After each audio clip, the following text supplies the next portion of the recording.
Welcome back. You're still tuned in to News and Views. The time is 15 minutes past 9, and we'll be shifting our focus now to American politics.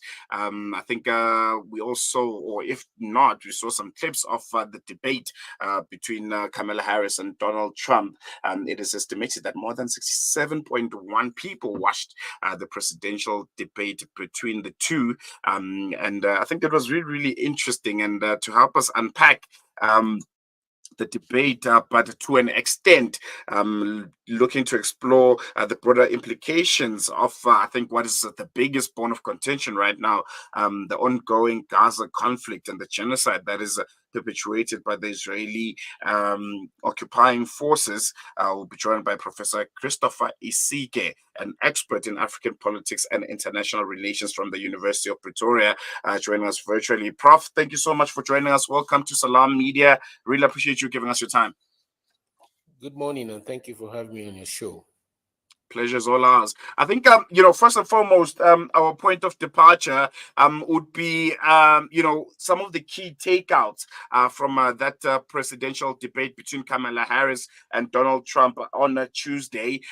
What are some of the key points that you've gotten from it? And essentially, who do you think made their points really clear when it comes to, policy issues, most importantly, international relations, and just generally the stance that the United States of America will be looking to take should either of them be voted in the upcoming elections? Well, the debate went okay. At least it was better than the last one in June. And Kamala Harris used the opportunity to properly unveil herself to the American public and the world at large, for those who claim that they do not know and they've not been following. And this is one of the sad aspect of American politics, the racist and sexist undertones that define its politics. And you could see clearly a woman who is competent, who is qualified, who is actually more experienced than any at her first stab of at running for president of the United States. Actually, is more qualified than any first timer to the presidency since the 1960s. She's got 21 years of being at the top levels of government in America, 21 years. Donald Trump, on the other hand, had zero experience when he first contested as president at this level in 2016. But the sexism and the racism that makes it impossible for people to see her, to see beyond her ability, her race, and see the abilities, the competence, and the experience is what drives this narrative of we need to know her, we don't know her, as if she's strange. There is actually, if you follow her, if you see her as a human being, as a female, competent lawyer, prosecutor, senator, DA of California, you would see that there's nothing she said on Tuesday that is really strange. She's been saying the same things for many years. So what you saw is someone who was able to articulate a policy for American people, was able to take charge and frame the conversation, frame the debate, and got away with exactly what she wanted to achieve. By putting former President Donald Trump always on the back foot and on the defensive, and being unable to actually articulate his points or policy positions to the American people.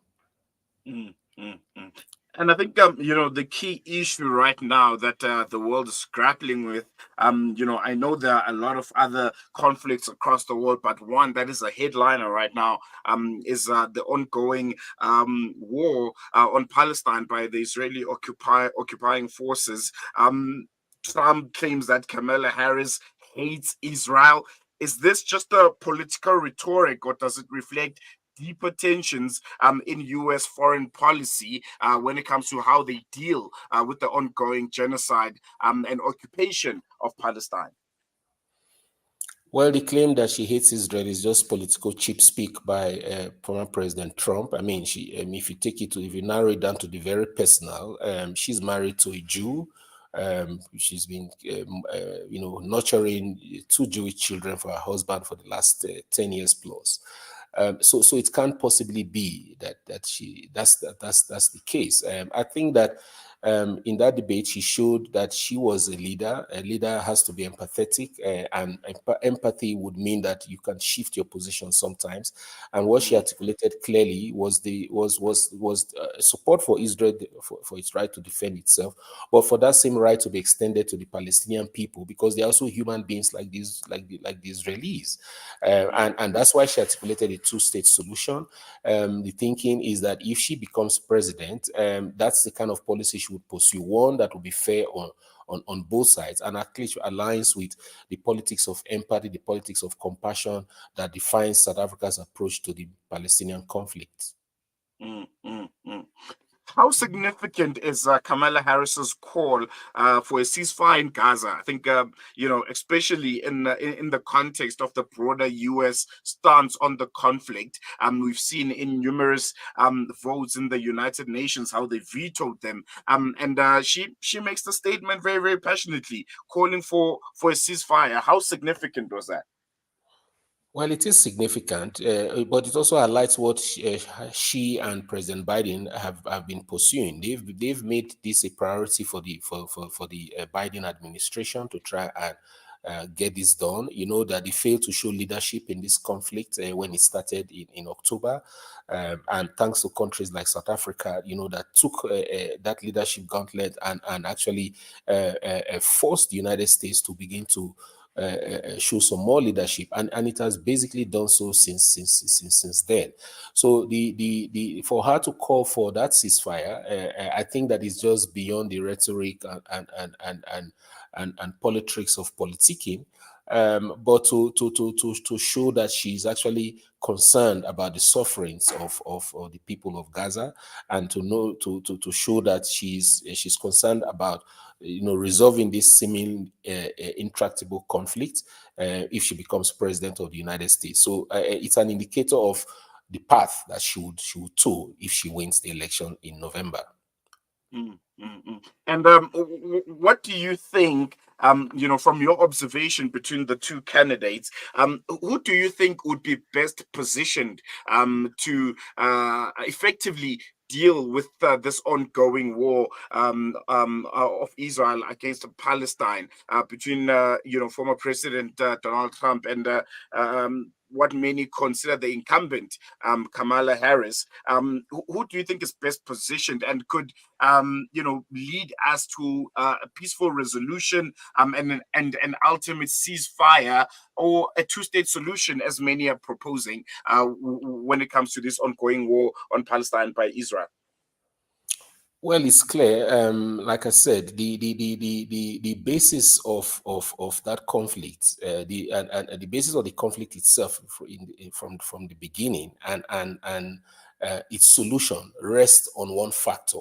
That factor is the recognition of Palestinians as human beings in the same way we all recognize Israelis as humans, and the right of Israel to exist as a state, which is also going to be given to the Palestinians as having a right to exist as a state. So now, if you look at the human being as the ontological basis of approaching this conflict, it means that it will take a certain amount of empathy to recognize that, and therefore not a dismissive or a hawkish approach that reinforces the same old lines of focusing on the rights and privileges and dignity of one and ignoring the other. If America wants to show leadership, it's like you can use the analogy of a father in a house with different children. The father would be an irresponsible father if he focuses on the one child and neglects the other, as if the other is not his child or a human being. A fair-minded father, a responsible father, will be one that will hear both sides and try to find a pathway, to resolve the problem between these children. And that's the kind of role I envision that America should be playing. And in my view, from an African sense of this, Vice President Harris has displayed that kind of empathy, that kind of compassion, that kind of recognition of the right of the other to exist, that is fundamental to resolving the problem. And on that point, saying Kamala Harris recognizes the need for Palestine, to exist as a sovereign state. What do you think the future might hold for U.S.-Israeli relations, especially if Kamala Harris plays a more prominent role in the administration, or is ultimately, sworn in as the next American president? Well, let's not forget that America is the real power here. Israel is one of its allies. It is not the other way around. And the frostiness in the relations between the two has been largely built by the current Prime Minister of Israel, that has tended to take a very Zionist and hawkish approach to resolving the conflict, in the hope that he would continue to get support from the United States. He got the kind of support he wanted when Trump was president of the US, and there are talks that he has actually delayed the ceasefire, the peace agreement with Hamas as much as possible, and wanting to delay it up to even November, because he knows that if Trump wins in November, he would get better backing to achieve what he wants to do. However, completely eviscerating Hamas leaders and establishing a permanent presence in Gaza, the Palestinian lands, does not resolve the problem. Okay, it is going to continue. So a common sense approach would be to sit around the table at a point and to begin to draw out, agreements and structures and institutions and processes that would eventually lead to a permanent solution. And I think that is in the current agreement that was put together by the US, agreed to by Hamas a few months ago, and the Israelis kept on, shifting around, on. To answer your question directly, the Israelis should be more concerned about the US changing its stance towards it, and as such,